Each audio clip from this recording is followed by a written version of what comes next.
Hi, welcome to day 7 of the Express Yoga 7-Day Challenge. You made it. Snaps for you. So today I'm going to walk you through downward facing dog, which is quite a complicated pose. There are many, probably even hundreds of different cues that yoga teachers can give their students to enhance their downward facing dog or Adho Mukha Svanasana. And then I'll end with a breathing practice meditation. So if you've never done downward facing dog before, you will begin with your hands underneath your shoulders. You can come to a tabletop position on your knees. Your knees are directly under the hips, hands directly under the shoulders, shoulder width apart. Your knees are hip width distance apart. Make sure that your hands are spread wide and you're engaging all your fingers. And then when you place your hand on the ground, your pointer fingers will be parallel with the long side of the mat. You can start here. You can push your shoulders down and away from the ears. Draw the navel in towards the spine. And then you'll roll your toes under. So you're kind of on your toes to the ball of your feet. And then use your core muscles and your psoas muscle or your pelvic muscles. So these are all the muscles in your core and they attach all the way down to your lower thigh. So these are all the muscles that are located in your core area. Use your core to make the lifting action with your hips. So the action is happening within your core and not with your arms, shoulders, or hands, or your knees. So your core is going to lift you up and back into downward facing dog. So roll your toes under and then engage your core, lift up and back into downward facing dog. Your hands and feet should already be in the correct position. If your arms aren't letting you go down, then you can lift up in your toes, maybe even push back on your shoulders slightly. Root down into your pointer finger and thumb. Pedal out your heels. Try to get some flexibility there, warm up your hamstrings and your legs.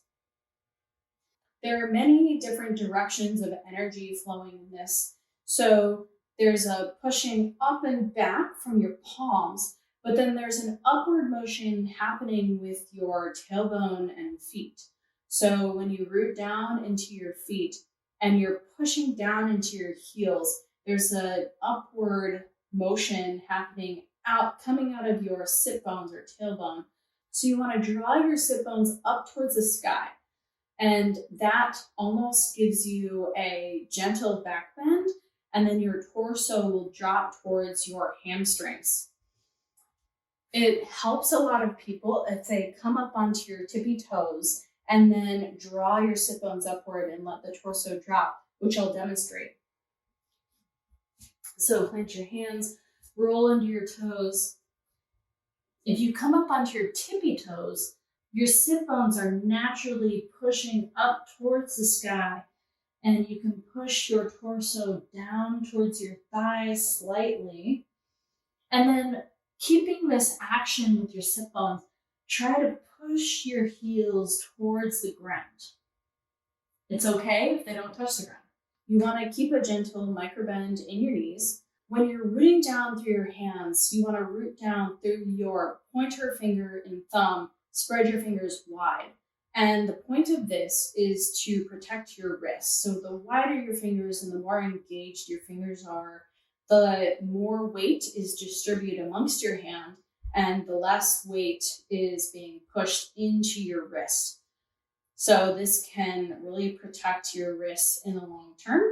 And this allows a broadening action on the outside of your shoulders and shoulder blades. Broaden your shoulders and shoulder blades.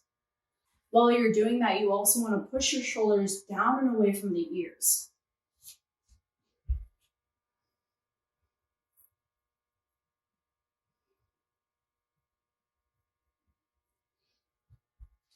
It's, of course, not the easiest thing in the whole world, which is exactly why we're here practicing it.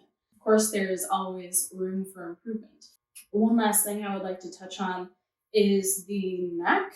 And You never want the neck to be crunching or completely loose. You want to do your best to keep the neck as neutral as possible. So if you see I'm sitting here, a neutral neck means that I am facing straight forward. So I'm not looking down and I'm not looking up. I'm not crunching in the back of the neck. So when you're in downward facing dog, a lot of people do shake their head out yes and no, which feels really nice in the neck sometimes, especially if you're holding tension there. Eventually you want to settle into a neutral neck.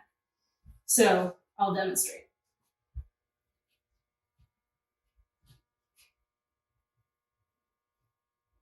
You don't want to draw the chin towards the chest, and you don't want to look forward. You want to have a neutral neck. So I hope that was helpful. We'll end with a brief breathing practice meditation. This is called 3-part breath. So bring your right hand to your belly and your left hand to your chest or your heart. Draw the shoulders down and away from the ears. You can be in a seated position or you can be lying down for this. So at the end of your next exhale, we'll breathe into the belly as you feel the belly expand, and you breathe into your right palm. And then once you can't breathe into your belly anymore, you'll start to feel the chest, and then fill all the way up to the top. And then we'll pause at the top. And then when you exhale, we'll exhale completely out of the chest first.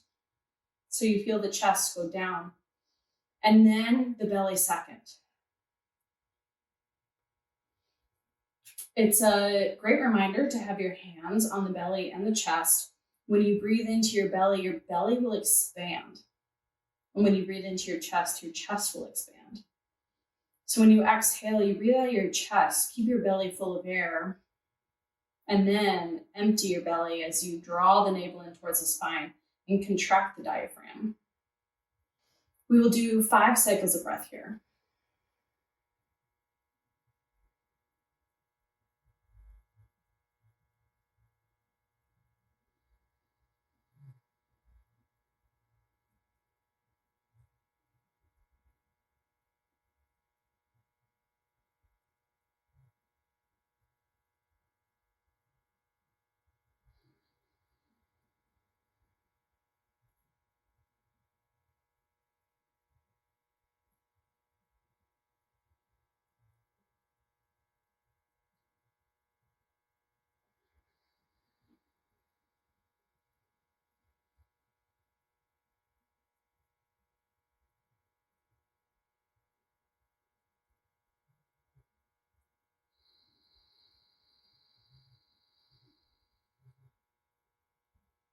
At the end of your next exhale, let go of the breath completely.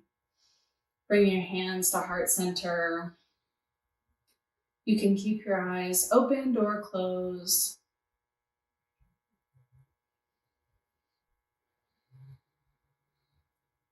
Thank you for joining me for the Express Yoga 7-day challenge. It has been a pleasure providing you with these tools and resources, and I hope I see you again soon.